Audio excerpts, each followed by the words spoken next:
రాక్షస ప్రయత్నాలన్నీ చేస్తూనే ఉన్నావు. తెలంగాణ రాష్ట్రాన్ని సాధించి ప్రాణాలు ప్రాణంగా పెట్టి ఏదైతే పోరాటం కొనసాగించిన కేసీఆర్ గారిని అరెస్టు చేస్తానని విచారణల పేరుతోటి ఇలా ఇబ్బంది పెట్టుకుంటూ నువ్వు రాక్షసానందం పొందుతా ఉన్నావు. యావత్ తెలంగాణ బిడ్డలు గమనిస్తా ఉన్నారు. మాకు తెలంగాణ తెచ్చి మా ఆత్మగౌరవాన్ని కాపాడినటువంటి నాయకుడిని ఇవాళ నువ్వు ఇబ్బందులు పెడుతున్నావు బిడ్డ. నీకు సరైన సమయంలో చూసి ఖచ్చితంగా కర్రు కాల్చి వాత పెడతామని చెప్పేసి ఇలా ప్రజలు ఎదురు చూస్తా ఉన్నారు. ఇవాళ నీకు చేతనైతే నువ్వు ముఖ్యమంత్రి 2 ఏళ్లు దాటింది.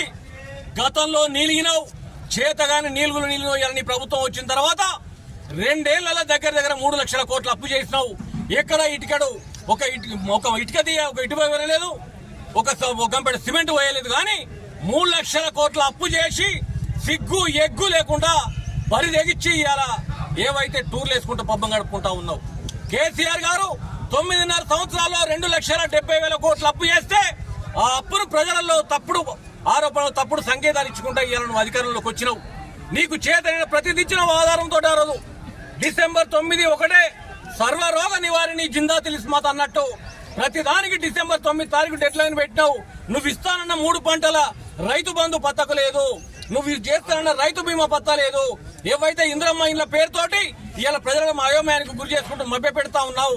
నువ్వు పెంచుతానన్న పెన్షన్లు దిక్కులేవు, నువ్వు పెంచుతానన్న రైతు బంధు దిక్కులేదు, ఏదైతే కళ్యాణ లక్ష్మిలో తులం బంగారం అది దిక్కులేదు. కేసీఆర్ కిట్లు గాని, ఏదైతే రంజాన్ తోఫా గాని, షాదీ ముబారక్ గాని, ఏదైతే అదే రకంగా ఈ రోజు ఈ దసరా పండుగ చీరలు గాని అన్నింటికి ఎగనామం పెట్టేసి అన్నింటిపైన ప్రజలు ఎక్కడికి వెళ్తే అక్కడ ముఖం మీద తన్నుతున్నటువంటి సందర్భంలో ఇవాళ ఈ డైవర్షన్ పాలిటిక్స్ లో భాగంగానే ఇవాళ నువ్వు పబ్బం గడుపుకునే దిశగా ముందుకు పోతా ఉన్నావు. గాని నీ చేతగాని విచారణలు, నీ అక్రమ కేసులు ఈ మమ్మల్ని ఏమంటే ఏమి చేయలేవు, మమ్మల్ని నిలువరించలేవు.